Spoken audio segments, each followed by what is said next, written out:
Subscribe करें और bell दबाएं ताकि कोई खबर रह न जाए।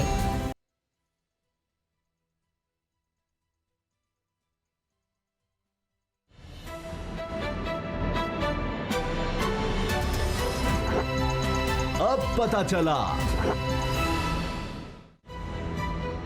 अब पता चला में आज आप जान सकेंगे, सिंध वफाक में बढ़ती तकरार, किसकी कश्ती लगेगी पार, बुज़दार पेश मुराद शाह ने क्यों किया इनकार, इमरान खान बताएंगे अंदर की बात, सख्तर होने जा रही है एहतिसाब की यलगार, ईद के बाद बड़े खिलाड़ी होंगे गिरफ्तार, नून लीग खौफजदा, काफ लीग परेशानी का शिकार, कवल शोजर हिना भट्ट में सियासी तकरार।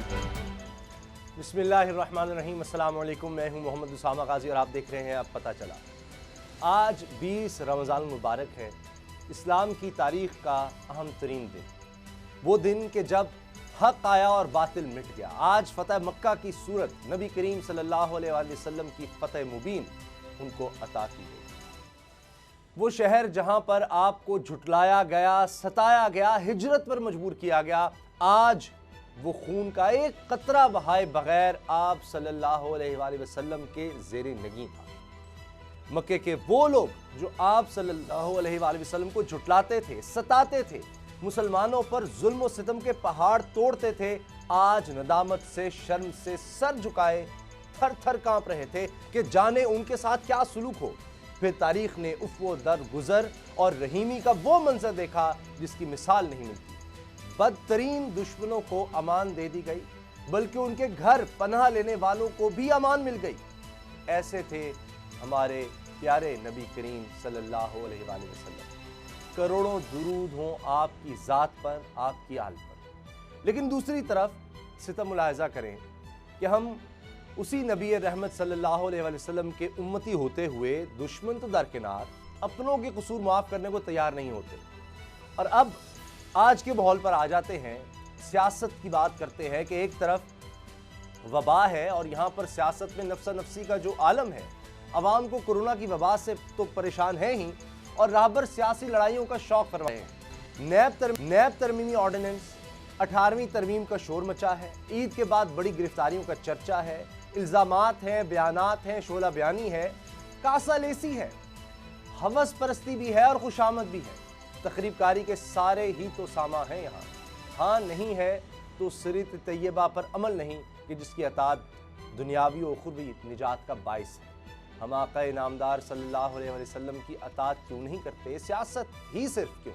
और सियासत सिर्फ सियासत की खातिर क्यों? आवाम की भलाई के लिए, किसी बेहतरी के लिए इस वबा में कोई एक हम प्लेटफॉर्म पर इकट्ठे हो जाएं, ऐसा क्यों नहीं? इस बारे में हम बात भी करेंगे। पाकिस्तान के बड़े ही मारूफ एंकर पर्सन, सहाफ़ी और मेरे बड़े पसंदीदा मेरे एक दोस्त भाई भी मेरे साथ होंगे, कुछ ही देर में हमें ज्वाइन करेंगे। लेकिन आज कुछ अहम बयानात भी हैं जिस पर हम बात करेंगे। एक तो जिस तरह अभी आप स्क्रीन पर देख रहे हैं, साबिक़ वज़ीर-ए-आज़म शाहिद खान अब्बासी ये आए और इन्होंने कहा कि जी कोई फ़ायदा नहीं हुआ। अच्छा, ये बात पहले भी हो चुकी कि इस तरह के इजलास बुलाने का वबा का दौर है और उसमें आप इजलास बुला रहे हैं, लेकिन अपोजिशन वज़िद थी कि जी बुलाना है, तो इजलास बुला लिया, तकरीरें हो गई और अब खुद नून लीग कह रही है जी कोई फ़ायदा नहीं हुआ क्योंकि यहाँ पर गालम गलोच हो गई है, यहाँ पर कोई फ़ायदा नहीं हुआ और हुकूमत नहीं बता सकी उनकी स्ट्रेटजी क्या है। अब उसके बाद एक और अहम इजलास होता है जिसमें इमरान खान साहब वज़ीर-ए-आज़म पाकिस्तानी कह रहे हैं कि जी हुकूमत की स्ट्रेटजी तो बड़ी वाज़ेह है, बहुत साफ़ है, और वो कह रहे हैं कि पुलिस ज़्यादा हाई हैंडेडनेस ना दिखाए, ज़्यादा सख्ती ना करे लोगों के साथ, आवाम के साथ। मगर देखिए कि अपोजिशन कह रही है कि जी कोई हिकमत अमली हुकूमत की नज़र नहीं आई। हुकूमत कह रही है कि जनाब हम सब इकट्ठे हैं। आज नून की तरफ से कहा जा रहा था कि सूबे लॉकडाउन के हक़ में और वफाक उनकी बात नहीं मानता, सूबे कुछ करना चाहते हैं और वफाकी हुकूमत उनको करने ही नहीं देती, ये इल्ज़ाम दिया जा रहा है। साथ ये ख़बर भी आ जाती है कि पहले हम देखते हैं कि वज़ीर तालीम सुबह सिंध सईद गनी साहब प्रेस कॉन्फ्रेंस करते हैं और बताते हैं कि बच्चों को प्रमोट कर दिया जाएगा 3% नंबर देकर, यानी उनके जो पिछले क्लासेस में नंबर थे उसी हिसाब से उनको आगे 3% एडिशनल नंबर्स के साथ प्रमोट किया जा रहा है। फिर शफ़क़त महमूद साहब भी आते हैं, तो यहाँ तो हमें ऐसे नज़र आता है कि वज़ीर तालीम की हद तक तो चले कुछ उनकी स्ट्रेटजी नज़र आ रही है और वो कह रहे हैं, क्योंकि ये बड़ा इबाम था कि क्या होगा तालीम की सतह पर। और मुझे ख़ुद फ़ोन आए माओं के कि हमारे बच्चों के हवाले से हम बड़े परेशान हैं, आप इस बारे में बात करें, कोई वाज़ेह हिकमत अमली नज़र नहीं आ रही। तो अब उम्मीद है कि वालिदैन की परेशानी कुछ हद तक दूर होगी क्योंकि हुकूमत की तरफ से अब कुछ ऐलान है। जहाँ तक वबा से निपटने का ताल्लुक है, उस पर कौमी असम्बली हो, सेनेट हो, वहाँ पर बयानात हैं, एक दूसरे पर इल्ज़ाम तराशियाँ हैं, वो हो रही हैं। यानी अभी वबा के दौर में होता क्या है कि फिर से वही करप्शन का रोना, करप्शन के मसाइल हमारे सामने आ जाते हैं। चाहे शहजाद अकबर की प्रेस कॉन्फ्रेंस की सूरत हो, जहाँ वो कह रहे हैं कि शहबाज शरीफ ख़ानदान पूरा पकड़ा गया है, चेक्स आ गए हैं और अब इनका बचना नामुमकिन है। फिर उधर से जवाब आता है कि जी कोई करप्शन तो की नहीं, करप्शन करने वाले तो इनके यहाँ लोग बैठे हुए हैं। तो ये मामला साथ साथ चल रहे हैं। अब देखिए एक और बहुत बड़ा मसला खड़ा हो गया है। बहुत बड़ा मसला है नेशनल फाइनेंस कमीशन का, NFC अवार्ड का, जिसके तहत कि किस तरह से जो कुछ हासिल होता है टैक्स की सूरत में, महसूलात की सूरत में, वो तकसीम होना है। विफाक के पास कितना रहेगा, सूबों के पास कितना जाएगा। अब उसकी बाकायदा तश्कील दी गई और उसके लिए मुशीर ख़जाना हफीज़ शेख साहब का कहा गया कि वो कौमी मालियाती कमीशन की सदारत करेंगे। तो अब पीपल्स पार्टी ने, सिंध हुकूमत ने इसको रद्द कर दिया है। अब ये एक बहुत बड़ा मसला खड़ा हो गया है और वो कहते हैं कि नए सिरे से तश्कील नहीं होनी चाहिए। यानी जो 18वीं तरमीम के बाद हमने NFC अवार्ड के लिए जो लोग जहाँ पर थे उसी तरह वो रहें, उसी तरह से NFC अवार्ड को बनाया जाए और उसी में बात की जाए किस तरह से सूबों में वसाइल की तकसीम होगी। अब पीपल्स पार्टी के माने बगैर ये किस तरह से मामला आगे बढ़ेगा, ये एक बहुत बड़ा सवाल है और एक ये मसला खड़ा हो सकता है और आगे चलकर इसकी वजह से विफाकी हुकूमत में और सूबाई हुकूमतों में मसाइल हम देख सकते हैं कि मज़ीद बढ़ेंगे। जहाँ तक हुकूमत की बात है तो उसकी भी सुन लीजिए। हुकूमत के अपने अंदर, अपनी सफ़ों में आज भी दरारें हैं, आज भी मसाइल हैं, एक दूसरे के करीब होने की कोशिश की जा रही है। यहाँ तक होता है कि काबीना के इजलास में वज़ीर-ए-आज़म इमरान खान साहब कहते हैं कि क्या हो रहा है, ये खबरें बाहर क्यों जा रही हैं, इस तरह की बातें सामने आती हैं। फवाद चौधरी साहब एक दौर में वज़ीर होते थे इत्तलात के, वो जो साबिक वज़ीर मुशीर इत्तलात थी फिरदौस आशिकवान साहिबा, उनके खिलाफ आज उनका बयान आ जाता है कि वो तो इसकी अहल ही नहीं थी। जब अहल नहीं थी तो उनको किस तरह लगाया गया, तो इसका जवाब वो पहले दे देते हैं। बाकायदा फवाद चौधरी साहब ने एक बहुत बड़ा इल्ज़ाम लगा दिया है डॉक्टर फिरदौस आशिकवान साहिबा पर और वो इल्ज़ाम ये है कि वो लॉबिंग करती रहीं। बाकायदा फिरदौस आशिकवान साहिबा ने लॉबिंग की। ज़ाहिर है अब लॉबिंग से उनकी क्या मुराद है कि किस तरह से कोई इन्फ्लुएंस डाला, लोगों को साथ शामिल किया, क्या करवाया, कि इमरान खान साहब को किस तरह से लॉबिंग के ज़रिए मजबूर किया या इन्फ्लुएंस किया, दबाव डाला कि उनको मुशीर इत्तलात लगाया जाए। लेकिन वो इसकी अहल नहीं थी, वो ये काम नहीं कर सकी। तो अब दोबारा से हम देखते हैं कि शहबाज गिल साहब की भी वापसी हो गई है। तो क्या ये लोग अहल हैं कि पहले इनको फिर वज़ीर आला पंजाब के साथ जब काम कर रहे थे तो उनसे क्यों हटाया गया? इन सब पर हम बात करेंगे। इमरान खान बड़े मारूफ एंकर और बहुत पाकिस्तान का एक बड़ा नाम हमें ज्वाइन कर चुके हैं। इमरान खान बहुत शुक्रिया आपके वक्त का। ये बताएंगे जो इस वक्त हो रहा है, यानी एक तरफ ये NFC अवार्ड है, वबा में हम सोचते थे हम इकट्ठे हो जाएंगे, लेकिन कहीं भी हमें किसी एक बात पर ऐसे नहीं लग रहा कि पीपल्स पार्टी हो तो वो साथ आएगी, बल्कि हुकूमत के तो अपने अंदर भी बहुत से मसाइल हैं। लेकिन पहले ये बात कर लेते हैं NFC अवार्ड की, 18वीं तरमीम नैब, ये सिंध हुकूमत का और ये विफाकी हुकूमत का अब इसी तरह चलता रहेगा और आगे शदीद होगा ये मामला? देखिए अभी ये लेटेस्ट डेवलपमेंट है कि इन्होंने बनाया शहरियार रफीदी साहब को कश्मीर कमेटी का चेयरमैन और उसकी एक मीटिंग हुई कल, और वहां से भी देखें कश्मीर का मामला कितना हसास है और ये इख्तियार जो है ये वज़ीर आज़म पाकिस्तान का है, उनकी सवाबदीद है वो जिसको बनाए, और इससे पहले कभी ऐसा नहीं हुआ। लेकिन कल उस कमेटी के अंदर से पीपल्स पार्टी और PMLN के लोगों ने एक दूसरे को चिट लिख के भेजी। शेरी रहमान साहबा ने और मुशाहिदुल्लाह खान साहब ने, इन लोगों ने इसको इनिशिएट किया और फिर वहां से तीन जो अपोजिशन के PMLN और पीपल्स पार्टी के वो उठ के बाइकआउट करके चले गए। तो ये तो है संजीदगी। मैं अभी कल इस्लामाबाद से आया हूँ तो वहाँ मेरी कुछ जो सीनियर पॉलिटिशियंस हैं उनसे बात हो रही थी। वो कह रहे हैं जी देखें ये पॉलिटिक्स तो हम छोड़ नहीं सकते, वो हमें करनी पड़ती है, और जहाँ पे लोग हमें सुनते हैं और जहाँ पे हमारी लीडरशिप हमें देखती है तो वहाँ पे हमें परफॉर्म करना पड़ता है। और परफॉर्मेंस का मतलब ये है कि दूसरे के आप लत्ते लें। अब जहाँ ये स्टैंडिंग कमेटीज के अंदर बैठते हैं या जहाँ ये सीरियस डिस्कशन करते हैं, वो कहते हैं वहाँ कभी कोई लड़ाई नहीं होती, एक काम कर रहे होते हैं। बस इनकी क़यादत दोनों तरफ की ऐसी इस वक्त उलझन का शिकार है कि वो इनको सांस लेने नहीं दे रही। पीपल्स पार्टी का इस वक्त मसला ये है कि उन्होंने इसको एक अपॉर्चुनिटी के तौर पे लिया था, उनको लगा था कि उनको बहुत ज्यादा मकबूलियत मिलेगी। अब मामला ये है कि कोरोना 1, 2, 4 दिन या 1 महीने के लिए तो आया नहीं था, वो लंबा होना था और वो हो गया है। अब उसके अंदर से वो पॉलिटिकल बेनिफिट निकलने की बजाय ये लोग एक्सपोज होना ज्यादा शुरू हो गए हैं। जो ये मांगते हैं जब इन्हें मिलता है उसके बाद उसका हिसाब मांगा जाए तो उसका हिसाब ये दे नहीं सकते। तो पीपल्स पार्टी के लिए मुश्किलात इसलिए है, और पीटीआई जो है वो उसके अपने फैसले इस किस्म के हैं कि वो बेचारे कभी एक बात करते हैं, थोड़ी देर के बाद दूसरी बात करते हैं। और मैं उनको ज्यादा कसूर इसलिए भी नहीं उनका मैं कह रहा कि ये डेवलपिंग सिचुएशन है, रोजाना सूरत बदल जाती है। तो ये सियासतदान है, इनसे आप सियासत जरूर करते रहेंगे, बस ये दुआ करें कि ये बाकी काम भी ठीक तरीके से करते रहें। ये जो अब मामला है कि मियां शहबाज शरीफ साहब भी वापस इसलिए आए थे कि जी कोई इसमें रूम मिलेगा सियासत करने का, और बाकायदा ये बात करने की कोशिश हुई लेकिन हो नहीं सकी कि जी ये कोई आफत आ गई और शायद कि जी लीडरशिप अच्छी नहीं है यहाँ पाकिस्तान में इसलिए आफत आ गई, लेकिन ये तो पूरी दुनिया में है, वो बात उस तरह से चली ही नहीं।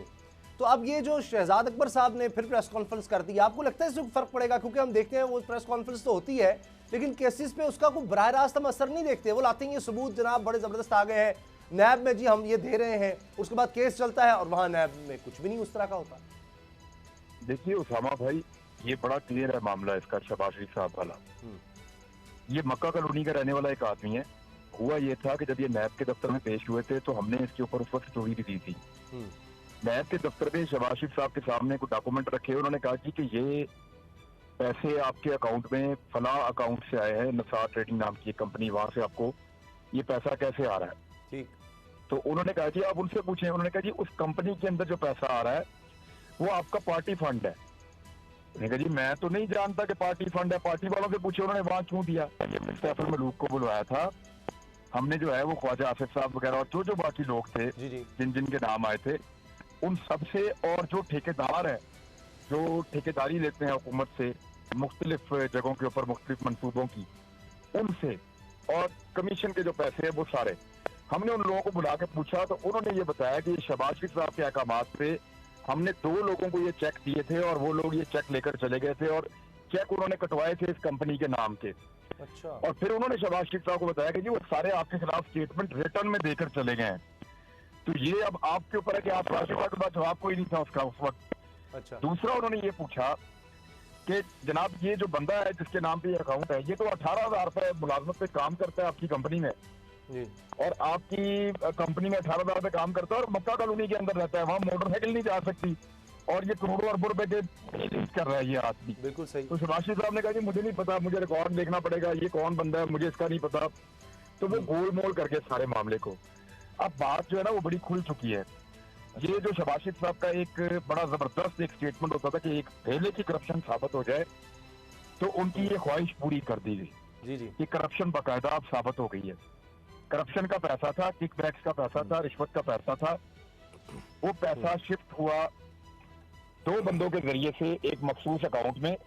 जिस अकाउंट में शिफ्ट हुआ उस अकाउंट का जो मालिक है बंदा वो शहबाज शरीफ साहब का था, और जो बंदे शिफ्ट करने वाले हैं वो भी शहबाज शरीफ साहब के जाती मुलाजिम है। वहां से वो पैसा निकलता है, निकल में से वो पैसा पहुंचता है शहबाज शरीफ साहब की फैमिली के अकाउंट में, और वहां से डायरेक्ट शहबाज शरीफ साहब के पास आ जाता है। तो ये है पूरी चेन, और चेन वहां तक पहुंच गई है कि जिन जिन लोगों ने पैसा दिया था, देखिए सियासतदान तो ये कह सकते हैं कि हमने पार्टी फंड दिया है, लेकिन जो नॉन पॉलिटिकल लोग हैं, जो कारोबारी लोग हैं, जो हुकूमती ठेके पे काम करते हैं, कोई पुल बना दिया, कोई अंडरपास बना दिया सही, या कोई और मंसूबा कर दिया, तो ये जो लोग हैं ये तो पार्टी फंड नहीं करके ताल्लुक है पार्टी फंड से, तो इनकी होती है रिश्वत, किकबैक्स। और अगर ये पार्टी फंड है तो ये तो पार्टी के अकाउंट में दे ना, बिल्कुल ये एक मुलाजिम के अकाउंट में देकर वहां से फिर शहबाज शरीफ साहब की फैमिली के और शहबाज शरीफ साहब के अकाउंट में ट्रांसफर होना। अच्छा, ये अब सारी कली खुल गई है। बिल्कुल। अच्छा, टीटीज का मामला भी है इमरान, टीटीज का मामला भी है, उस पर भी आते हैं। और मुझे इससे वो सारा वक्त याद आ गया कि किस तरह जब ये बहुत ताकत में होते थे और उस वक्त आपने जिस तरह इनसे सवाल किए और उसके बाद पूरी आपके खिलाफ किस तरह कैंपेन, और तब से मैं समझता हूँ कि जिस तरह आपने बेबाक सहाफ़त की और इस यंग एज में अल्लाह ताला ने आपको ये मकाम दिया, बड़ी बात है। पूरा ये उस वक्त हुकूमत भी इनकी थी, आपके खिलाफ हो गए और क्या कुछ नहीं किया, आपको इदारों से निकलवाने की कोशिश, वो सब मुझे पता है। खैर वो बड़ी एक लंबी तफसील है और उसमें आपको शाबाश भी देनी चाहिए कि इतने मुश्किल वक्त में आपने इस तरह से सहाफ़त का आलम उठाए रखा। अच्छा, ये बताएं कि ये जो अंदर ही मामला ख़राब हो जाते हैं। अब फवाद चौधरी साहब की आज की स्टेटमेंट आप देखें, वो कह रहे हैं कि जी डॉक्टर फिरदौस आशिक अवान साहिबा ने तो लॉबिंग की थी और लॉबिंग के ज़रिए वो आई थी और वो इसकी अहल नहीं थी, उनको पहले ही हटा देना चाहिए था। तो ये फिर उनका बयान भी है डॉक्टर साहिबा का, ढके लफ्ज़ों में, छुपे लफ्ज़ों में उन्होंने शहबाज गिल का भी कहा कि जी लोगों को कहा जाता था इनको अकोमोडेट करें वजारत इत्तलात में। तो अब शहबाज गिल साहब तो आ गए हैं, लेकिन शहबाज गिल साहब अगर इतने अच्छे थे तो फिर वज़ीर आला से इनको क्यों उठाया गया था? वज़ीर आला के साथ जब पंजाब में काम कर रहे थे वहाँ से इनको क्यों हटा दिया गया था अगर ये इतने अच्छे थे? तो ये अपने सफ़ों में, अपनी काबीना में भी तो दरारें हैं इमरान खान साहब की। देखें उसामा भाई, इसमें बड़ा क्लियर है, उस्मान बुज़दार जो है वो थोड़ा सा गैर महफूज अपने आप को महसूस करते हैं, एतमाद का फुकदान है। वहाँ पे एक अंग्रेजी बोलने वाला आदमी, एक बहुत वाइब्रेंट आदमी, चीज़ों को बड़ी तेजी से अंडरस्टैंड करने वाला आदमी, डिसीजन लेने वाला आदमी जो है वो उससे वो खाइफ हो जाते हैं, अपने आप को इनसिक्योर महसूस करते हैं। इमरान खान जो है वो खुद बहुत ज्यादा वाइब्रेंट है, उनसे ज्यादा बेहतर उनकी पूरी पार्टी में कोई नहीं है, ना उनसे ज्यादा किसी को जबान पे कमांड है, ना किसी ने उनसे ज्यादा किताबें पढ़ी हैं, ना किसी की बात उनसे ज्यादा नॉलेज है। इवन मुझे तो ये नहीं है खान साहब के सामने, तो सिर्फ वो खान साहब की बात सुनते हैं। खान साहब कहते हैं आप बताएं, तो वो कहते हैं नहीं खान साहब आप बताएं। अच्छा। क्योंकि वो उसका, इमरान खान का एक्सपीरियंस चीजों के बारे में और नॉलेज बहुत ज्यादा है, तो उनको किसी किस्म की इनसिक्योरिटी नहीं है। तो वो इमरान खान को 10 आदमी ऐसे अफोर्ड कर सकते हैं जो उस्मान बुज़दार से एक भी नहीं हुआ, नंबर 1। नंबर 2, फिरदौस आशिक अवान का आप पूछ रहे हैं, उन्होंने तो अभी मुझे एक 2 अरब रुपए का नोटिस किया, आपको पता? 2 अरब लीगल नोटिस मुझे जो है, हाँ। जी अच्छा। मुझे उन्होंने 2 अरब रुपए का लीगल नोटिस भेजा है यार उसामा के हतक इज्जत का। अब आपके सामने है सिचुएशन। अच्छा, वजह क्या हुई? तो वैसे नहीं, आप पहले ये बताएं कि 2 अरब बनता है। नहीं, 2 अरब तो मैं आप सारी उम्र 100 साल भी लगे रहे मिलकर भी तो हम शायद 1 अरब रुपया नहीं कर सकेंगे सैकड़ों सालों में। तो ये 2 अरब रुपया किस तरह आपके खिलाफ ये इन्होंने कर दिया? अच्छा, अब जी इमरान, अब तो ये करना पड़ेगा कि मांग के लोगों से कोई चक्कर चला के, कोई पता नहीं कैसे करके 2 अरब मैं उनको दूंगा। आप बेबाक क्योंकि साफत उनके करेंगे तो मुताबिक फिर ये होगा। बेइज्जती कर दी। अब मैंने तो सिर्फ ये बताया था कि वहाँ पे मुबैना तौर पे जो करप्शन ये कर रही थी, इनके खिलाफ इंक्वायरी हुई थी, इंक्वायरी के अंदर ये फंस गई थी। उसके बाद इन्होंने जो कुछ वहाँ पे किया, जैसे किया, वो मैंने सारा बता दिया। और एक मीटिंग में इन्होंने जो हरकतें की और उस मीटिंग में इनके साथ जो हुआ वो भी बता दिया। तो उन्होंने मुझे नोटिस कल भेजा है, देखते हैं अभी इसका क्या करना है। वैसे तो डॉक्टर साहिबा के बड़ा एहतराम है, लेकिन बहरहाल अब ये तो बात है कि उनकी पार्टी के अपने लोग कह रहे हैं, उनकी पार्टी के अपने लोग, फवाद चौधरी साहब कह रहे हैं, मैं तो नहीं, मुझसे तो बड़ी शफकत से हमेशा बड़ी शफकत से मिलती हैं। बहरहाल ब्रेक का वक्त है, ब्रेक के बाद भी इमरान खान हमारे साथ होंगे और उनसे ये टीटीज़ की बात भी करेंगे कि वो टीटीज़ का मामला क्या है जो शरीफ ख़ानदान के पास आती रही हैं। क्या ये वजह है कि नून लीग जो है इस कदर अभी भी मुखालिफ है कि जी कोरोना पर तो हुकूमत ने कुछ किया ही नहीं, और बेहतर स्ट्रेटजी क्या है? हम इमरान खान जो साफ़ी हैं उन इमरान खान से पूछेंगे कि लॉकडाउन मुकम्मल करना है, क्या करना है, अब तक की स्ट्रेटजी के बारे में ब्रेक के बाद बात करें।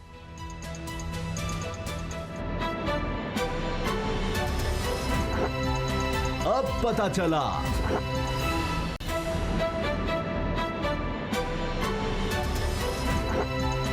अब पता चला।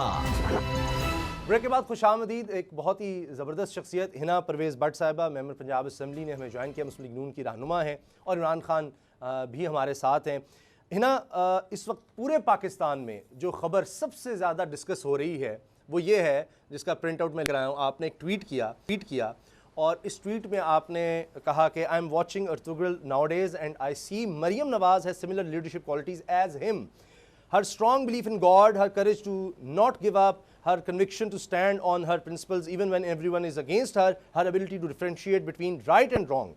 अच्छा, अब इसका मैं उर्दू तर्जुमा जल्दी से अगर कर सकूँ तो कि जी मैं आजकल अर्तुगरुल देख रही हूँ और मरियम नवाज़ में मुझे वही खुसूसियात नज़र आती हैं जो कि अर्तुगरुल में है, यानी उनका अल्लाह पर बड़ा मजबूत यकीन और हौसला कि कभी नहीं हारना, और उनकी कन्विक्शन के अपने उसूलों पर खड़े रहना और उसके साथ के सही और गलत में तमीज़ करना, ये क्वालिटीज़ अर्तुगरुल में नज़र आती हैं और यही क्वालिटीज़ आपको मरियम में किस तरह आप समझती हैं कि, क्योंकि उसके बाद एतराज़ात की एक लंबी फहरिस्त है, उस पर तो हम नहीं जाते, लेकिन फिर भी कि वो तो कहते हैं कि ये क्वालिटीज़ मरियम में इस तरह कैसे हैं कि वो तो अब खामोश हो गई हैं, वो तो बैठी हैं, उनके ऊपर करप्शन के चार्जेस हैं, अर्तुगरुल पे तो कभी करप्शन के चार्जेस नहीं रहे, उनका ख़ानदान को कारोबारी ख़ानदान नहीं था, ये सब बातें। देखिए मैंने first of all I am following this series और मैं अब सीज़न 2 में हूँ, मैंने 120 एपिसोड्स देख लिए हैं और कल मैंने सैरी के बाद ही जब अपनी एपिसोड कंप्लीट की तो मेरे दिल में ख्याल आया and I thought about Maryam नवाज़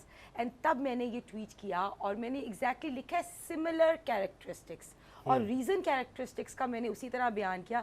सबसे पहले मैंने कहा स्ट्रॉन्ग बिलीफ इन गॉड, ठीक है, विच आई बिलीव दैट मैंने उनको देखा है जितना भी मुश्किल टाइम हो वो उनका अल्लाह पे फेथ इतना स्ट्रॉन्ग है कि वो हमेशा अल्लाह से रुजू करती हैं। तो इसमें सबसे पहली चीज़ उर्तुगल में भी मैंने देखी कि जितनी भी मुसीबतें आए, जितनी भी लोग कॉन्स्पिरेसीज करें, the only thing that gave him power was going back to God. And this is one thing I learned from Urtugal. And I related this with Maryam Nawaz also because I've seen her.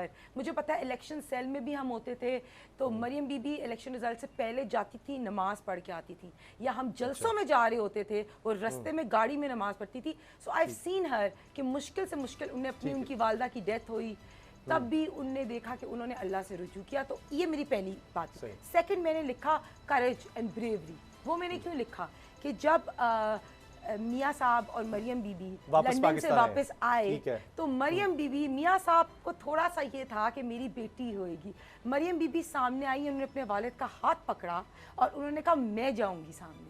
So I have seen her bravery, I have seen her courage. वहाँ मौजूद कुछ साफी भी रो पड़े थे वैसे। That was the reason because मैंने इस तरह उसको कनेक्ट किया। और फिर थर्ड चीज़ जो मुझे लगी कि एक मैंने लिखा है कि she always stands for the right and wrong. So उर्तुगल में भी ये क्वालिटी थी सबसे पहले कि वो सही और गलत इंसान में पहचान कर लेता था। जो उसका भाई था ना, हालांकि वो भी अच्छा, वो नहीं सही और गलत। और ये लीडर में क्वालिटी होती है कि जो लोग आपसे लॉयल हों, जो लोग आपके साथ चले, उनको आप पहचान। नहीं, मरियम को बहुत से लोग छोड़ गए थे। नहीं, मरियम ने फिर ये सही पहचान नहीं की, बहुत से लोग मरियम साहिबा को छोड़ गए। देखिए मरियम बीबी अभी तक फुल टोटल नहीं आई, लेकिन मरियम बीबी के अंदर ये लोगों की पहचान बहुत क्लियर है। और फिर जो मैंने एक और लास्ट में बात की कि आपने देखे कि उन्होंने she stands on her ground, चाहे वो वोट को इज्जत दो हो, बयानिया या सिविल सुप्रीमेसी का, और तुगलक कभी खामोश नहीं रहा। देखिए कई भी ऐसी चीजें हुई जिसमें मेरा ख्याल है इमरान भी आपकी बात का जवाब देना। हमें कमल शोजब ने भी ज्वाइन किया है, मेंबर कौमी असम्बली है तहरीक इंसाफ का ताल्लुक। कमल बहुत शुक्रिया आपका। इमरान आप मुस्कुरा रहे थे, जल्दी से इस पर अगर आप शॉर्ट कमेंट कर दें तो उसके बाद मैंने कमल की तरफ जाना है। इमरान देखें, वो इंसानों की पहचान तो उनको है, उनको फ़ॉन्ट की पहचान नहीं है कि किस जगह पे कौन सा फ़ॉन्ट लगाना है और उस वक्त वो था भी या नहीं था। देखें, बात यह है कि 5 वक्त की नमाज वो मौलवी भी पढ़ता था जिसने हुजरे में बच्चे के साथ ज्यादती की थी, और वो पढ़ता नहीं था, वो 5 वक्त की नमाज पढ़ाता भी था। तो 5 वक्त की नमाज आपकी करप्शन को जस्टिफाई नहीं करती, वो आपने जाके अदालत में करनी है। अदालत से आपको सज़ा हो गई है, सिर्फ ज़मानत के ऊपर आप लोग बाहर हैं और अभी आपके पास हाई कोर्ट का और सुप्रीम कोर्ट का दरवाज़ा बाकी है, उसको खटखटाइए, नहीं तो पैसे वापस कीजिए। अभी सिचुएशन ये है, ये क्यों बार बार कहते हैं कि बेगुनाह साबित हो गए? यार अल्लाह पाक की कसम, खुदा की कसम खा के कह रहा हूँ, किसी कानून में ये बेगुनाह साबित नहीं हुए, ये गुनाहगार साबित हुए हैं। इन्होंने बेगुनाह साबित करने का इनके पास चांस है, ये हाई कोर्ट में चले जाएं, सुप्रीम कोर्ट में चले जाएं, अपने आप को बेगुनाह साबित करके बच जाएं, वरना कोर्ट इनको ऑलरेडी गुनाहगार साबित कर चुकी है। इन्होंने इनकी चीजें जो है वो कोर्ट ने ले ली हैं गिरवी, इनके चीजें जो हैं वो सेल हो सकती हैं। देखिए जिन लोगों ने अर्तुगल ड्रामा देखा ही नहीं वो तो इसको कमेंट नहीं कर सकते। आप इनसे क्वेश्चन करिए, इन्होंने अर्तुगल देखा है? कर लें, आपने अर्तुगल देखा है इमरान खान साहब? अर्तुगल देखा है इमरान? जितने लोग कमेंट कर रहे हैं उनमें से देखा ही नहीं। मैं बात कर रहा हूँ इनकी करप्शन की। अच्छा चले, अच्छा मैं आता हूँ इस पर आता हूँ। मैं इनकी करप्शन की बात कर रहा हूँ और तुगलक पे फिर किसी दिन बात करेंगे यार। अच्छा चलो चलो, अभी जो टॉपिक है उसके ऊपर आ जाए, आप टॉपिक बदल देते हैं पकड़ के। अच्छा नहीं वो बात तो अर्तुगल से जुड़ रही थी ना, चलो नाराज ना हो। अच्छा हिना ये बताएं, आप फिर इस बात की तारीफ करेंगी कि इमरान खान साहब ने एक अच्छा कदम लिया कि अर्तुगल का कहा कि पाकिस्तान में दिखाना चाहिए? देखिए मैं बेसिकली इमरान खान के कहने से पहले ही अर्तुगल देख रही थी और मैं नेटफ्लिक्स पे देख रही हूं, लेकिन I think it's a good, मैं पूरी बात, मेरी टीम का एक बंदा वो कहता मैंने पहले से ज्यादा नमाजें शुरू कर दी हैं ड्रामे की वजह से, कमाल है। मैं ये I believe that this is a good decision that Ertugrul is, हमें यहाँ शो हो रहा है और लोग फॉलो कर रहे हैं, बिकॉज फॉर मी मेरा कॉन्सेप्ट ऑफ इस्लाम जो है रिवाइव हो गया है। मुझे भी लगता है कि हम में से कोई भी है, we can make courageous brave decisions and we should stand up for our rights. बहुत अच्छी बात कमल, ये तो आप अप्रिशिएट करें। देखें कि हिना ने माना है कि ये अच्छा डिसीजन था, और बाकी तो उनकी एक अपनी राय है, उनकी पार्टी के वो लीडर हैं, तो उनको पूरा हक है कि वो समझती हैं कि अर्तुगरुल की क्वालिटीज उनको नजर आ रही हैं तो वो कह सकती हैं। Kamal. Thank you very much. मैं आपको हल्फिया बता रही हूँ, 450 किस्तें मैंने 21 दिन में देखी हैं अर्तुगरुल की, और एक एक मुझे उंगलियों पे याद है। अच्छा। मुझे कहीं अर्तुगरुल में, इसको अर्तुगल नहीं कहते हैं, इसे अर्तुगरुल कहते हैं, जो उनका अपना लैंग्वेज है चाहे टर्किश में, और उसकी प्रोनाउंसिएशन में दिस इज अर्तुगरुल। अच्छा। अर्तुगरुल को मैंने झूठ बोलते नहीं देखा। उसने ये नहीं कहा कि लंदन तो क्या मेरी पाकिस्तान में भी कोई प्रॉपर्टीज नहीं हो, बाद में निकल आई हो। अर्तुगरुल को मैंने महलों में बैठे हुए नहीं देखा। इवन जो उसका लास्ट सीजन है जिसमें उससे पूछा गया कि अपनी प्रॉपर्टी शो करो, और वो उधर से टैक्स लगना था तो उसके पास कोई प्रॉपर्टी नहीं निकली थी छुपी हुई। यहाँ तो अभी प्रॉपर्टी निकल आई है जिसमें जाके रह भी रहे हैं, इलाज भी हो रहे हैं, लेकिन उसकी पर्चियाँ नहीं निकली। मेरे ख्याल में पहले ज़माने में बार्टर ट्रेड होता था, दाने दे के ख़रीदे गए होंगे जो लंदन के अपार्टमेंट्स हैं। तो देखें, आप ट्रेड्स ज़रूर मैच करें, लेकिन ओवरऑल एक वो बहुत अजीम एक सिंबॉलिक मुस्लिम हिस्टोरिक फिगर है, और मरियम बीबी जो हैं वो अंडर ट्रायल हैं, तो अभी उनका कोई मैच बनता नहीं। इनको शायद उनमें काफ़ी अच्छी चीज़ें नज़र आती होंगी जो हमें नहीं नज़र आती ऑनेस्टली स्पीकिंग। और सबसे बड़ा इंग्रेडिएंट होता है झूठ, जिससे सारी बुराइयों की जो जड़ होती है। वो इतने फर बोले जा रहे होते हैं और हर जगह पे नजर आए, इंक्वायरीज में आपको नजर आए। जब पनामा केस आया उस वक्त डिनाइल नजर आए, फिर पनामा की इंक्वायरी के बाद जो चीज़ें निकली वो अंदर जाके कुछ होती थी, बाहर निकल के कुछ और होती थी। तो स्ट्रॉन्ग कैरेक्टर के लिए पहले आपके स्ट्रॉन्ग इंग्रेडिएंट्स होने चाहिए, और वो बेसिक इंग्रेडिएंट होता है सच बोलना। वो अगर आ जाएगा तो हम शायद मान लेंगे कि अर्तुगरुल है। उसमें और बहुत सारे ऐसे कैरेक्टर्स हैं जो मरियम को काफ़ी ज़्यादा नज़र आते हैं उनमें, वो मैं अभी नाम नहीं उनके लेना चाह रही हूँ, लेकिन कहीं ना कहीं से ज़्यादा रिफ्लेक्शन है। अच्छा, क्यों कुछ ऐसे कैरेक्टर आपको लगते हैं? और दूसरा, अर्तुगरुल की ज़िंदगी का मकसद था अल्लाह की राह में जिहाद करना।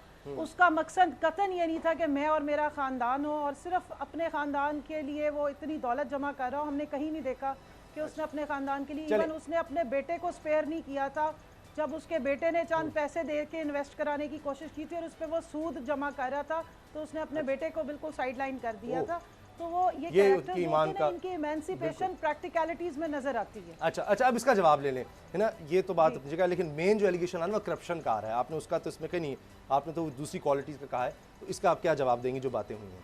देखिए, फर्स्ट ऑफ ऑल कंवल ने जिस तरह पूरी लिस्ट निकाल ली है, तो ये मैं इनको भी याद कराती चलूँ कि आप और आपके सारे स्पोक्स पर्सनस और आपके इमरान खान साहब जो लीडर है और शहजाद इकबाल साहब है, उन सबको झूठ बोलने आते हैं, और उनकी पहले कैरेक्टर को चेक कर लें। और आप जो है जब तक जो चीज़ प्रूव नहीं होती उसके ऊपर नहीं लगा सकते। अभी भी आपके शहजाद अकबर ने इतनी लंबी लिस्ट ऑफ एलिगेशंस लगाई है। आप लोगों को मीडिया ट्रायल पसंद है, तो इमरान खान साहब ने जो 100 यूटर्न लिए ना, पहले आप जो अपनी मॉरल इंटेग्रिटी और ये एडवाइस है ना वो उनको बताएं। और मैंने दोबारा रिपीट करूं कि मैंने जो कैरेक्टरिस्टिक्स आपको बताई हैं अर्तुगरुल की, मैंने वो देखी है। मैंने उनके अंदर खुदा तरसी देखी है, मैंने उनके अंदर स्ट्रॉन्ग बिलीफ ऑफ गॉड देखा है, मैंने उनके अंदर करेज देखा है, ब्रेवरी देखी है। इनके इमरान खान साहब की तरह पीछे से आके सीक्रेट कॉन्स्पिरेसीज नहीं करते, या पीछे से आके सिलेक्टेड गवर्नमेंट नहीं बना लेते। वो आती है सामने, अपना स्टांस के साथ सामने आती है, और जो भी चीज़ है उन्होंने अपने कोर्ट के केसेस भी फेस किए हैं, वो जेल में भी वापस आई हैं। So she has been as aggressive person बिल्कुल सामने, और जो चीज़ें वो फेस कर रहे हैं। और ऐसी बात नहीं है कि आप और बाकी कैरेक्टर्स की बात कर रहे हैं। आई थिंक आप इमरान खान साहब से कहें कि वो दोबारा देखें, मुझे दो कैरेक्टर्स का कैरेक्टर उन पे तो नहीं चलता। एक कुर्दोगलो है जो कि कहीं गद्दारी करता है, एक कोई खातून है शहनाज खातून, ये भी इनका भी नेगेटिव अभी तक शुरू के एपिसोड में, बिल्कुल शुरू के एपिसोड में। आपको लगता है कोई ऐसा कैरेक्टर पाकिस्तान में है, पाकिस्तानी सियासत में? उनकी बहुत से ऐसे लोग हैं। आप देखें कि आपकी अपनी पार्टी, आप देखें, आप जो लोग आपकी पार्टी में पहले होते हैं वही लोग ट्रेटर्स बन के दूसरी पार्टी में मिल जाते हैं। अब आप पंजाब हुकूमत में लास्ट टाइम जो लोग हमारे साथ थे, एहतियाती थे, उन्होंने आराम से जिसको कहते हैं कि जहांगीर तरीन का जहाज आया और 7-7 करोड़ में लोगों की सीटें ले गए, पंजाब में हुकूमत कैसे बनी। तो यही लोग ट्रेटर्स होते हैं, और विद टाइम जो आप पे आजमाइश आती है तो पता चलता है कि कौन लॉयल है, कौन ये जो आपने जरा पिछली से हिना, मुझे इजाजत है, मैं इमरान से रिक्वेस्ट करूंगी। एक तो हम में से किसी ने हम में से किसी ने अर्तुगरुल को अपने किसी लीडर से मैच नहीं किया, आपने किया, इसलिए हम आपको जस्टिफाई जो कर रही हैं उसको हम। लेकिन कमल, आपको लगता है कि अर्तुगरुल की कोई क्वालिटीज इमरान खान में है? दूसरी बात ये अर्तुगरुल है, वाली कुछ क्वालिटीज आपको इमरान खान में नजर आती हैं? मैं बिल्कुल नहीं कहूंगी। इमरान खान एक अपने इंडिविजुअल लीडर है, उनके अंदर हर वो क्वालिटी है एक अच्छे मोमिन मुसलमान में होनी चाहिए। मैं उनको किसी भी ऐसे बंदे से मैच अगर नहीं करना किसी में चाहती अच्छी जिसका क्वालिटीज historic हैं अपनी ना, significance तो हम उसकी जरूर फर्क कह struggle सकते हैं से। कि सिमिलर क्वालिटीज हैं। मैंने ये नहीं कह दिया कि वो अर्तुगरुल है, मैंने कहा ये कुछ क्वालिटीज मरियम बीबी में मुझे नजर आई हैं। आप भी ये कह सकती हैं कि इमरान खान की कुछ क्वालिटीज मुझे अर्तुगरुल में नजर आई हैं, इसमें कुछ बड़ी चीज नहीं होती। का प्रॉब्लम, इमरान खान साहब ने जिंदगी में कभी पैसे के पीछे नहीं भागे, वो अपने पैशन और अपने गोल और अपने कॉज के पीछे रहे हैं हमेशा, अपने कॉज। और यही चीज़ हमें नज़र आती है कि जिसके अंदर ईमान होता है, जो मोमिन होता है, वो अपने कॉज के लिए और अवाम या लोगों के लिए, अपने मजलूम लोगों के लिए खड़ा होता है। वो मैं और मेरा ख़ानदान नहीं होता, मैं और मेरी प्रॉपर्टी नहीं होती, और 45% के शेयर्स नहीं निकलते। ये जो अलीमा खान की जब एमनेस्टी स्कीम आई थी बहन के लिए, तब क्या था? अलीमा बाजी की जो एमनेस्टी स्कीम की थी वो क्यों आई थी? अभी जो बच रहे हैं जहांगीर तरीन साहब या खुसरो मुख्तियार साहब या पूरे जो लिस्ट लोग बच रहे हैं, वो क्यों हैं? अच्छा, आर्टिस्ट की चीनी स्कैंडल वाले लोगों को मुझे अगर जवाब दें कमल, एक सेकंड कमल, इसका जवाब जो हिना ने बातें की आप जरूर जवाब दीजिएगा। इमरान प्लीज, आप कुछ कहना चाहते हैं? पूछ के बता दें। अच्छा एक सेकंड कमल, एक सेकंड प्लीज, मुझे सिर्फ ये बता दें पूछ के कि जब इमरान खान साहब या पीटीआई की हुकूमत गरीबों को भैंसे, कट्टे और बकरियां देते थे तो बड़ी तनकीद करती थी, मेरे साथ प्रोग्राम में रही हैं। इनके लीडर आला ने कौन सा मैजिक किया कि 10 भैंसों से इतनी दूध की नहरें बही? अच्छा ये बात हुई है, मैं पूछता हूं इमरान से, इमरान खान के पास आपने पंजाब के अंदर फ्री टेस्ट बंद कर दिया। मेरी बात सुनिए, आपने तो फ्री टेस्ट पंजाब में थे वो भी बंद कर दिए। कमल प्लीज कमल, अब उसका कैरेक्टर बनने के लिए लड़ाई चल रही है कि नहीं ये इसका कैरेक्टर मैं हूं। अच्छा, खुदा का नाम है, मैंने तो एक ट्वीट की कि उनकी सिमिलर कैरेक्टरिस्टिक्स। प्लीज इमरान की बात। अर्तुगरुल गाजी बाजी का एक कैरेक्टर है, उसको इतना जरूरी इसलिए कि आपको हिस्ट्री, ये आपको पता चले कि फ्यूचर में आपको क्या करना है और माजी में आप किस तरह के रहे हैं। और हिस्ट्री जो है यहाँ सेंट्रल एशिया में भी है, यहाँ बड़े सगीर में भी है। ये बेशुमार ऐसे लोग हैं, आप बहुत सारे बल्कि आप लोगों ने किए हैं हिस्ट्री कैरेक्टर्स के ऊपर, इनको पढ़ा जा सकता है चीजें सीखने के लिए। अब उस दुनिया में नहीं आप चले जाते, अब जो है वो पिछली दुनिया से मुख्तलिफ है। ये दुनिया जो है, ये दुनिया है पनामा लीक्स की, ये दुनिया है अकामों की, ये दुनिया है जो है वो सिलाई मशीनों की दुनिया, जो है ये कैलबरी फॉन्ट की दुनिया है। ये एक मुख्तलिफ दुनिया है। सही, लेकिन देखिए क्वालिटीज तो देखी जा सकती है ना इमरान के भाई, एक तारीखी कैरेक्टर सामने आया है और बड़ा इंस्पायरिंग है। मैंने अपने लोगों को देखा जो देखते हैं बड़ा इंस्पायर हुए हैं हिस्टोरिकली कि ये जज्बा जाके हम भी लीड कर सकते हैं। एक मिनट ठहरे, मैं आपको बता दूं, एक मिनट ठहरे। जी एक मिनट ठहरे। क्या ये औरतें आपको नजर नहीं, जो उस वक्त खिलाफत उस्मानिया की औरतें थी, वो मैदान जंग में मर्दों के शाना बशाना आ जाती थी, वो हर महत्व के साथ खड़ी हुई थी, आपको नजर नहीं आ रहा? नवाज शरीफ साहब तो जब मुझे क्यों गर्दान लेकर इस्लामाबाद से लाहौर तक सिर्फ ये थोड़ा सा सफर उन्होंने किया था, तो उन्होंने अपनी बेटी को और उनके बच्चों को और अपने रिश्तेदारों को एक प्राइवेट प्लेन में बिठा के सरकारी में वहां से लाहौर भेज दिया कि मुझे इनकी हिफाजत की फिक्र है, अगर ये साथ होंगे तो मैं परेशान। अपने बच्चे वहां से भेज दिए, और लोगों का बच्चा गाड़ी के नीचे देके मार दिया, और कैप्टन सफदर कह रहा है कि जनाब वो बच्चा इसलिए मर गया कि ये इसकी कुर्बानी और रंग लाएगी। ऐसी बात नहीं है, वो अपनी बेटी के साथ खुद यहाँ आए हैं, वो आके उन्होंने अपनी बेटी के सामने गिरफ्तारी की, इस तरह की बातें आप नहीं करें। अच्छा भाई ये नहीं है, ऐसा नहीं है। चले वो उनकी राय तो है ना इमरान की। अच्छा, अर्तुगरुल गाजी का नाम से भी एक आजकल मीम चल रहे हैं, वो काफी बेहतर सूट करती हैं। अच्छा चल हिना, जो बातें कबल कर रही थी कि उन्होंने कोई करप्शन की बात जिस तरह उन्होंने कही कि नहीं की, और इमरान खान साहब क्यों कहते हैं कि हम ज़रूरत नहीं है, वो एक अलग अपनी पर्सनैलिटी उनकी है, तो इसलिए हमने हमारे इसमें किसी से कंपेयर नहीं किया। अगर करते तो फिर ये मसला होता है। यही बात मौलाना तारिक जमील साहब वाला जो एपिसोड हुआ था उसमें भी यही मसला हुआ था कि ये कहा गया कि जिन्होंने इतनी तारीफें लाइव टीवी पर क्यों कर दी इमरान खान की, वो तारीफें वो नवाज शरीफ साहब की भी करते थे, दीगर लोग, लेकिन टीवी पर कभी नहीं की। सही बात। देखिए, फर्स्ट ऑफ ऑल ये मेरा पर्सनल ओपिनियन है, मैंने अपने पर्सनल ट्विटर पे ओपिनियन दिया है। मैं सीरीज देख रही हूँ अर्तुगरुल, मुझे कुछ कैरेक्टरिस्टिक्स लगी जो मुझे लगा मरियम बीबी से सिमिलर थी, मैंने ट्वीट कर दी। This is my personal opinion. As freedom of speech I बिल्कुल है। have right of opinion. बिल्कुल सही। This is not my और part. हम This is आपका my डिफेंड opinion. करते हैं, right? पहली चीज। As a journalist और मैंने मैं आप- exactly बिल्कुल। लिखी है, मैंने कोई और क्वालिटी, मैंने जो मुझे क्वालिटीज लगी मैंने उनको यार, वाज़ेह मैं किया। बताऊंगा, चाहे एक छोटी belief सी in चीज God पूछ लूं, हो, एक छोटी चाहे सी चीज पूछ courage हो, चाहे bravery हो, चाहे छोटी सी standing चीज on पूछ लूं। principles हो या aggressiveness हो। अच्छा। अब इन लोगों कंवल साहिबा अच्छा, या इमरान एक साहब मिनट, की तरह इमरान मैं आप इस मेरे तरह भाई की हो छोटे, personal ये vengeance बताओ, की देखो रूह इसमें नहीं उन्होंने दिखा ये तो नहीं लिखा ना, उन्होंने जो उनको क्वालिटी मैंने उन्होंने exact कोई qualities बिजनेस की बात लिखी नहीं है। की, ये वो मतलब उन्होंने कोई बिजनेस की या उनके कोई प्रॉपर्टीज की या उसके उस वाले से तो गई नहीं कि जी वो कि जी बिल्कुल उनका, मैं वैसे ये नहीं आपके वाले से नहीं कह रहा, खुद से कि जी उनका आप ब्लेम नहीं कर सकते किसी तरह की करप्शन या वो, उन्होंने तो वो जो पर्सनल एक जाती क्वालिटीज की बात की क्वालिटीज लिखी है, पढ़ ले ट्वीट, जाती qualities, मैंने इमरान। उर्दू में भी लिखी है। अच्छा। मैंने उर्दू में भी ट्वीट की है, एग्जैक्ट अच्छी बात। क्वालिटीज लिखी है मैंने। जी इमरान इमरान इमरान इनसे क्या पहले मेरा ट्वीट पढ़ ले। मैंने सारफ ना यार बात ये है कि जाती जिंदगी कोई नहीं होती सियासतदान की, उसका सारा कुछ मिला के एक पिक्चर बनती है, उस पिक्चर के मुताबिक आप फैसला करते हैं ये बंदा ईमानदार है, ये बंदी ईमानदार है या बेईमान है। नमाजें पढ़ने से कोई ईमानदार नहीं हो जाता। मैंने आपको एक पहले मिसाल दी कि नमाजें पढ़ाने वालों ने मैंने क्या किया नमाजों हुआ की है बात ही नहीं और की, वो मैंने कहा कारनामे टीवी बिलीफ के इन ऊपर चले हुए गॉड, हैं। और अगर आप तो ऐसे ना प्रोटोकॉल करें, देखें तो उसमें भी इस तरह लिखा ना है कि सोचें। बिलीफ इन कभी गॉड। आपका आप ये अपना पर्सनल एक्सपीरियंस मैंने कह रही ये है लिखा ही मोहम्मद, नहीं मेरा अपने जाती ट्वीट में, एक्सपीरियंस ऐसा है वो कि नमाजें मेरी बहुत पढ़ती बड़ी हैं। औरत है, लेकिन मैंने मैं ये ये नहीं पूछता हूँ कभी लिखा। इन्होंने उससे पूछा है कि मैंने कैलमी लिखा फंड कहाँ से strong आया, belief in कभी God। उन्होंने पूछा कि जनाब आप इख्तियारात का इस्तेमाल नाजायज़ कैसे करते रहे, कभी उन्होंने पूछा कि इतनी ज़्यादा प्रॉपर्टीज आपने कैसे बनाई, कभी उन्होंने पूछा कि आपने लंदन फ्लैट कैसे बनाए। ज़रा ये सारे सवाल जो हम पूछते हैं उनके सामने रखें, फिर आपको पता चलेगा कि उनका किरदार और कैरेक्टर कैसा है। अगर अगली दफ़ा उन्होंने आपको मिलने का टाइम दिया तो ठीक है। नहीं वो ज़ाहिर है अभी तो आजकल शायद कोरोना की वजह से मिल रही, वरना वो तो मिलती है। अच्छा कमल कमल ये जिस देखें, तरह पब्लिक को मोबिलाइज मरियम नवाज ने किया है ना, और कोई भी नहीं कर सकता। लेकिन अब वो खामोश है ना। कि आपके इस तज्जियाकार के बाद तो वो जिस तरह की आप बातें कर रहे हैं तो वो मिलेंगी भी नहीं। तो आई एम सॉरी अगर आप ऐसी स्टेटमेंट्स दे रहे हैं किसी के ऊपर कैरेक्टर असैसिनेशन की, तो मिलना नहीं भी नहीं कोई नहीं चाहिए। करेक्ट नहीं, उन्होंने तो जो बातें हो केसेस साहब, सामने ये है ना, गुलामी वो है, की हैं दिमाग ना। के अंदर गुलामी उन्होंने है। कोई मिलना जात- नहीं चाहिए नहीं, ना। जाती आप- तरफ- ये आप उन्होंने तो इमरान आप- ने आप- नहीं निकलेगी। आप तो इमरान शो ने- ही नहीं, आप तो लग ही नहीं रहे कि आप एक एनालिस्ट हैं। नहीं, नहीं। आप तो लग रहा है कि एक इमरान खान साहब के किसी तरह नुमाइंदे या स्पोक्स नहीं, पर्सन नाम सेम जरूर है, लेकिन वो तनकीद उन पर भी बड़ी करता है। ये भी उसने ये नहीं कहा कि वो नमाजें नहीं पढ़ती या वो जो उस पर दिल नहीं- करता है कहो, कोई फर्क नहीं पड़ता। सच बोलूंगा, चाहे इमरान खान के साथ खड़ा कर दो चाहे मोदी के साथ खड़ा कर दो, अच्छा। बोलूंगा सच कि कमल- चोरी की है और झूठ बोला है, और साबित जब तक नहीं करेंगे अदालत में तब तक चोर भी समझेंगे और झूठा तो भी केसेस समझेंगे। चल रहे हैं ना, वो फेस नहीं कर रहे अपने केसेस। ये तो आप मानते हैं ना कि नैब पॉलिटिकल विक्टिमाइजेशन कर रही है। केस फेस करें ना, केस तो सारे छोड़ के आप फेस लोग कर भाग रहे हैं। गए। कौन सी जमानत जमानत संभव ले है, ली। जेल में टाइम नहीं गुजारा। अच्छा, उन्होंने अपनी पूरा टाइम, उनकी तो वालदा की डेथ हुई थी तो वो अडियाला जेल में थी।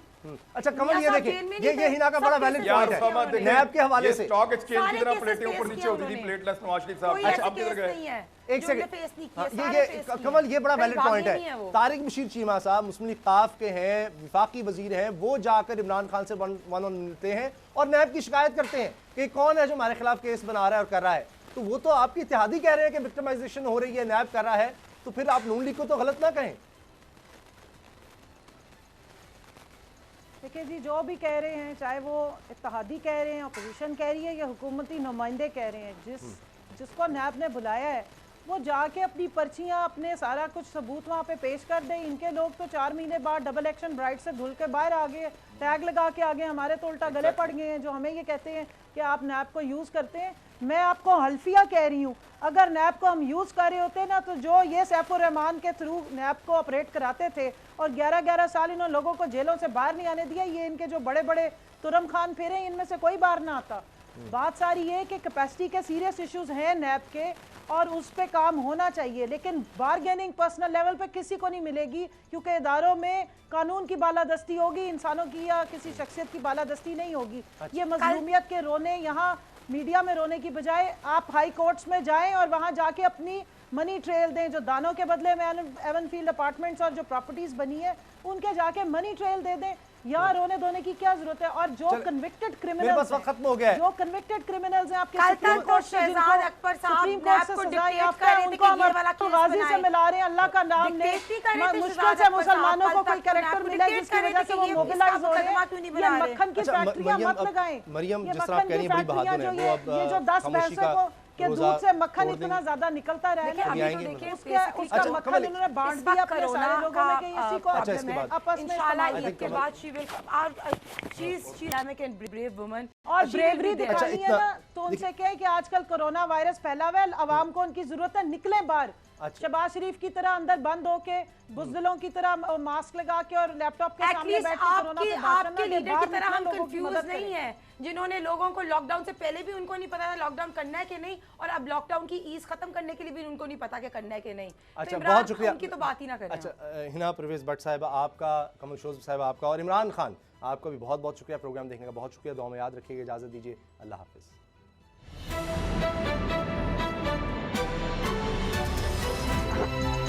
अब पता चला।